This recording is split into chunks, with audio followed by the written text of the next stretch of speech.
Good morning everyone. তোমরা maybe একটা জিনিস নোটিস করে থাকবে, আমরা অলওয়েজ ফেস ওয়াশ অ্যাপ্লাই করার পর কিন্তু ময়শ্চারাইজার স্কিনে অ্যাপ্লাই করি, আই মিন ফেসে অ্যাপ্লাই করি। বাট বডির ক্ষেত্রে সেটা আমাদের মাথায় থাকে না। তার একটা মেইন রিজন এটা হতে পারে যে বডি ময়শ্চারাইজার বা বডি ক্রিম যেগুলো মার্কেটে অ্যাভেলেবেল রয়েছে সেগুলো প্রচন্ড চিপচিপে এবং সহজে অ্যাবজর্ব হতে চায় না। তাই আজকে আমার কাছে একটা সলিউশন রয়েছে তোমাদের জন্য। তোমরা একবার দি কুইনের এই বডি ক্রিমটা অ্যাপ্লাই করে দেখতে পারো। এটা সহজে অ্যাবজর্ব হয়ে যায় এবং সাথে সাথে স্কিনে একটা ন্যাচারাল গ্লো প্রোভাইড। শুধু তাই নয়, এই বডি ক্রিমটার ভেতরে অ্যান্টি এজিং প্রপার্টিজ রয়েছে এবং এটা তোমার স্কিনকে ইউভি রে থেকে প্রোটেক্ট করবে। এর অ্যাপ্লিকেশন পদ্ধতি ভীষণ ইজি।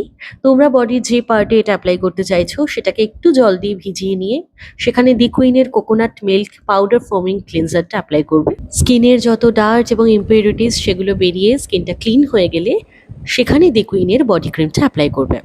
এটা তোমার সমস্ত ডার্ক স্পট পিগমেন্টেশনের সমস্যা দূর করে স্কিনে একটা ন্যাচারাল গ্লো এনে দেবে।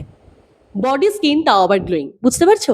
যদি এই প্রোডাক্টটা অর্ডার করতে চাও তাহলে স্ক্রিনে দেওয়ার নাম্বারে তিনটের মধ্যে যে কোনো একটাতে কল করতে পারো, কল করে অর্ডার দিতে পারো। দি কুইনের অফিস থেকে তোমাদের কাছে কল যাবে এবং তোমাদেরকে সমস্ত ডিটেলস বুঝিয়ে তোমার ঘরে প্রোডাক্টটা ডেলিভারি হয়ে যাবে। ওকে, থ্যাংক ইউ।